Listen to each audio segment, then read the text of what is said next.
Yeah, I'll react to that, sure. Hi guys. Why is my internet so bad today?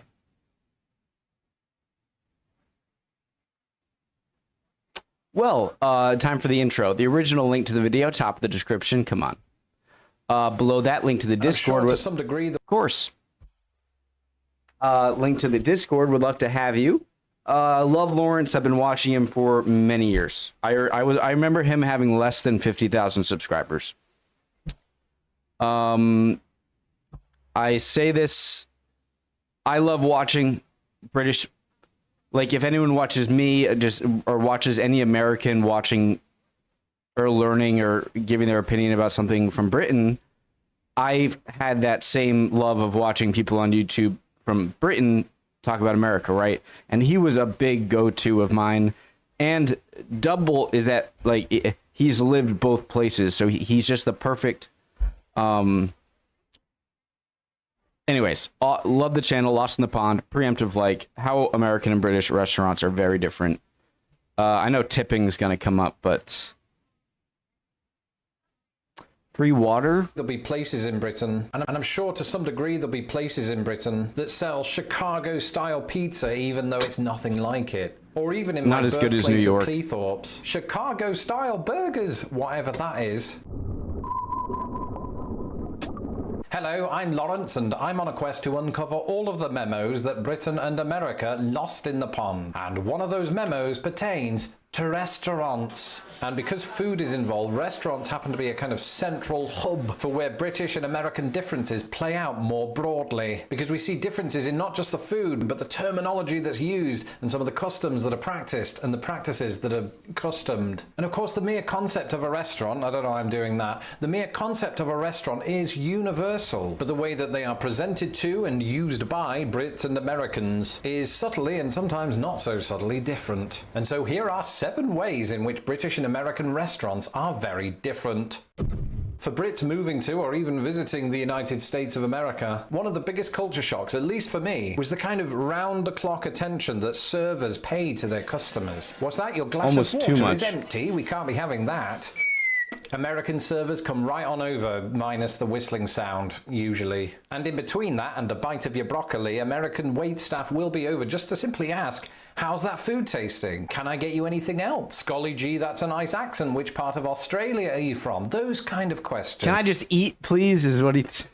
Whereas British waitstaff are staff that, wait to come over until you're all done. And part of this is tied to the notion of tips and tipping. In Britain, contrary to popular belief, servers do make a bulk of their income from tips. But unlike in America, tipping is voluntary and not at all expected. A lot of Brits who come to the United States, myself included, don't know this at first. In my case, I even asked the waiter how much I should tip, so I gave her the 75% she recommended and moved on. Of course, with time, I came to learn that the expected amount here in the United States of America is 15 to 20% of your bill and or check. Will come onto terminology later.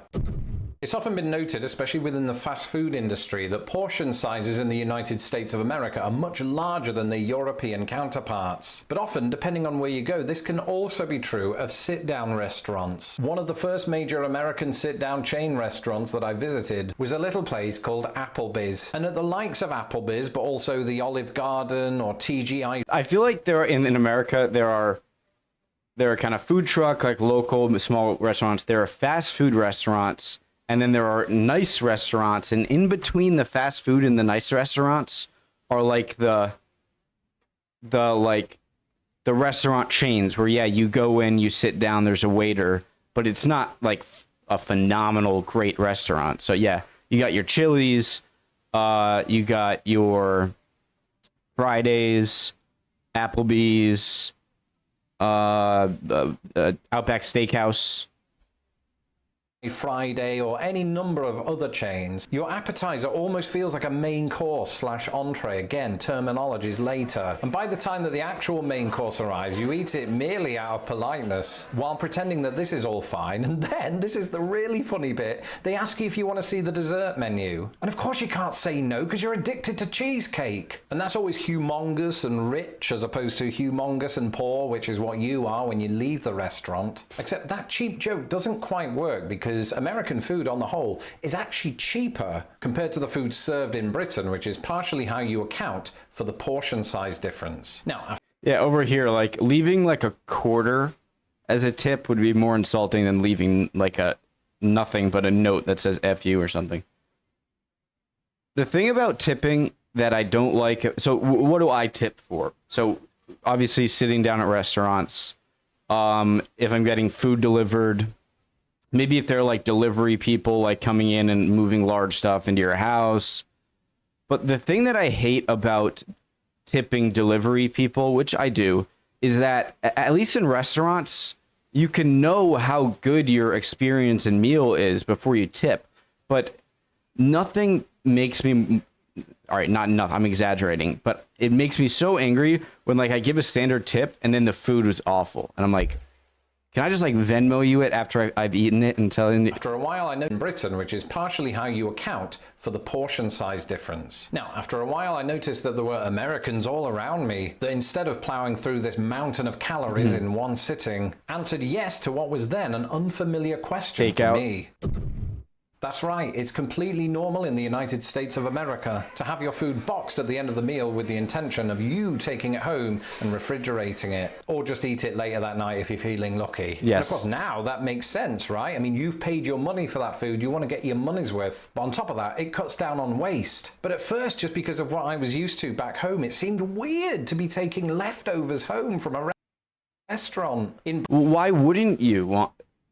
Why wouldn't you? I mean, you paid for it. Britain, as evidenced by this BBC article from a few years back, we've historically felt embarrassed even to ask for a box or a doggy bag because we are, I don't know, I haven't a clue why, actually. Either way, I think leftovers are great to the extent that I have Indian food for breakfast. Don't judge me.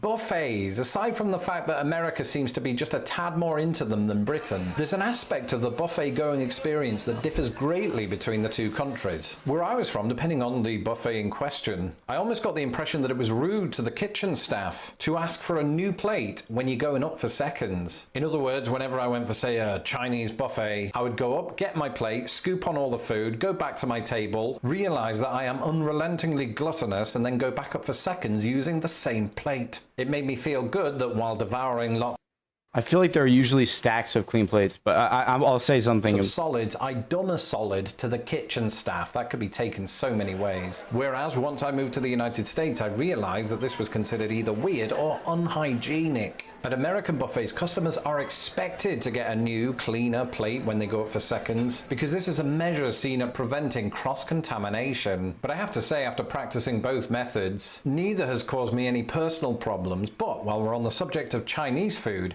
that brings us on to this. Cross-contamination of what? I mean, everything that's on your plate that you're repiling on is stuff that you ate. I'm not a big buffet. I feel like a buffet place. Another thing, like if it's a really high quality buffet, oh, that's gonna be amazing. But if it's not so, then you go with your friends after you're high or something. But that's all I have to say. I think it's fair to say that in both Britain and America, ethnic food, or food that is usually associated with a country that is not this one, is extremely popular. All And to American varying food degrees, is no ethnic matter if you're food. talking about the United States or Britain, the same countries are often represented at the dinner table. Off the top of my head, the big one is Chinese food. Except you guessed it, British Chinese food and American Chinese food is vastly different. In Britain, Chinese food is often spicy, sometimes curry-based. In the US, on the other hand, Chinese food tends to be centered around standalone fried meats, usually of the chicken variety. Now, these are not Chinese entirely food. absent from Britain, but one way that America differentiates itself is that its Chinese food tends to be a lot sweeter than in Britain. But whichever way you slice it, I planned that. Both British and American Chinese cuisine is a modified version of what actual Chinese people eat in China. And this seems to be a common theme that actually unites Britain and America. Take, for example, Indian food. While it should be pointed out that Indian food is more widely eaten in Britain than in the United States, and that in my experience, certain Indian curries tend to be spicier than their American counterparts, neither is anywhere near as spicy as authentic Indian. On the other hand, in terms of everything What I don't like about it, and it's kind of a small thing, but I don't like Indian rice. I love Chinese rice or Asian rice in general, and I don't get how they do it. Don't tell me to buy a rice cooker. I've done it. I've tried it. It still doesn't come out as good. It's always either like crunchy or it's not crunchy enough and it's soggy and it's just a mush. But whenever I get it at Chinese restaurants, Thai restaurants, Japanese, any East Asian restaurant, the rice is just so good. It's al dente. It's sort of sticky. It's so good. I don't get it. It's magic. I just said there, almost Indian the rice exact opposite is true of Mexican food. America, by virtue of its neighborly status with Mexico, eats way more Mexican food than Britain does. Even if, by all accounts, tacos and the like have started to make waves in Britain. But even America's version of Mexican food is often a departure from what's eaten south of the border, with authentic Mexican food often less spicy than Americans are used to. I remember going when, I don't know, I was 12 or something. It was a family vacation to Mexico, Cancun.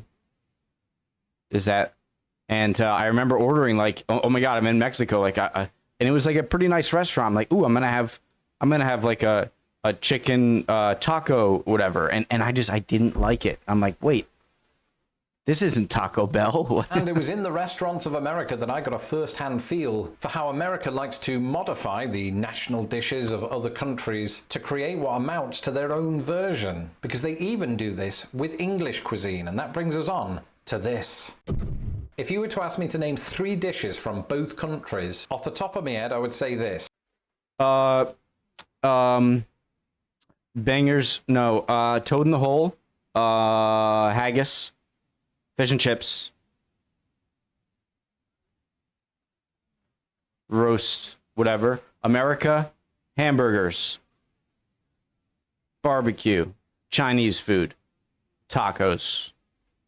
For Britain, fish and chips, Sunday roast, and a full English breakfast. For America, hamburgers, hot dogs, and pizza. And yes, I realize that all of those have disputed or undisputed origins in Germany and Italy, but over time they have become synonymous with the United States. But to a lesser degree, and because of American influence, hamburgers, hot dogs, and pizza can all be found in restaurants in the UK. And I'm sure to some degree there'll be places in Britain that sell Chicago-style pizza even though it's nothing like it. Or even in my birthplace of Cleethorpes, Chicago-style burgers, whatever that is. But in reverse, whenever America tries to replicate popular British dishes, it's sort of like being in an alternate universe. It's great, but it's different. Very rarely do you get fish and chips where the chips/fries are thick cut and greasy, and the fish is singular and large. Instead, you usually get 3 or 4 smaller pieces of fish that are usually a tad saltier than what you'd expect back home. Oh, and did I mention,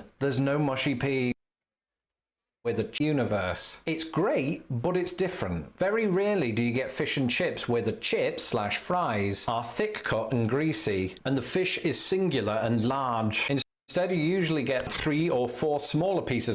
You see, I don't really recall. I'm on the East Coast, New England. I've eaten a lot of fish and chips in my day. And I'd say 90% of the time, it is just one big piece of fish that are usually a tad saltier than what you'd expect back home. Oh, and did I mention there's no mushy peas? Oh wait, Honestly, did I just mix that up? South of England. And in terms of the other two, the Sunday roast and the full English breakfast, well, I found those a lot harder to come by in the US than fish and chips. Even at those pubs that, you know, every state has that purport to be authentically British. And lastly, we can't talk about British versus American restaurant differences without talking about the terminology. You see, it's one thing to get your food boxed at the end of a sit-down meal, but many of us might like to take it home without sitting down in the restaurant in the first place. In Britain, I always knew this as getting takeaway, which is why I was profoundly confused when I worked in an American office environment, and they talked about the key takeaways from the meeting. I thought I was getting curry and chips. In America, this is referred to as takeout or sometimes carry out. And regardless of portion size, we can't even agree on what to call each meal. In the US, for the most part, the meal immediately preceding the main meal is usually known as an appetizer. In Britain, I always refer to this as a starter, but some, as the French do, might call it an entree. And this is where things get confusing, because Americans and Canadians alike use the word entree to mean the main meal. For us, the main meal is usually known as the main course. If it's a Sunday roast, that main course will include a Yorkshire pudding, and this is where things get doubly confusing, because we in Britain also use the word pudding as a catch-all term for dessert. In fairness, we do also interchangeably use the word dessert. In America, How is Yorkshire pudding? the word pudding is more specific, and the catch-all term has been deserted in favour of dessert. And the implements with which we eat this food, i.e. the knife, fork and spoon, is known collectively in the United States as silverware. Utensils, whereas this word, silverware. when used in Britain, would pertain more to ornate metal plates, or perhaps metallic jugs, or sports trophies. A lot of the time, instead, we'll collectively refer to knives, forks and spoons as cutlery. And as we all know, it's very rude to leave a restaurant without paying. And this is why we ask for the bill, or at least we do in Britain. Because most of the time here in the US, Americans will ask for the check. And that's it for this episode. I think that last great video as always. Bill and check, I think you could use them completely interchangeably here. I'm here in the US. Americans will ask for the check. And that's it for this episode. Let me know in the comments below if you've been to restaurants in both countries and what some of your observations were. I'm Lawrence Brown. You can follow me on Twitter at LostInThePondUS, and don't forget to subscribe to my channel so that my videos don't get lost in the pond. And a big Applebee's portion-sized shout out to my patrons who make these videos possible. If you would like to support Lost in the Pond, you can do so today. Great video. At patreon.com/LostInThePond. Until the next video, goodbye. Oh, it's so great. Hope you guys are all doing well. Would love to see any comments down there, any questions, or, well, I'm not gonna, what do I know? Answers to any of my questions, or just comments in general. Hope you guys are doing well. See you next time. Bye.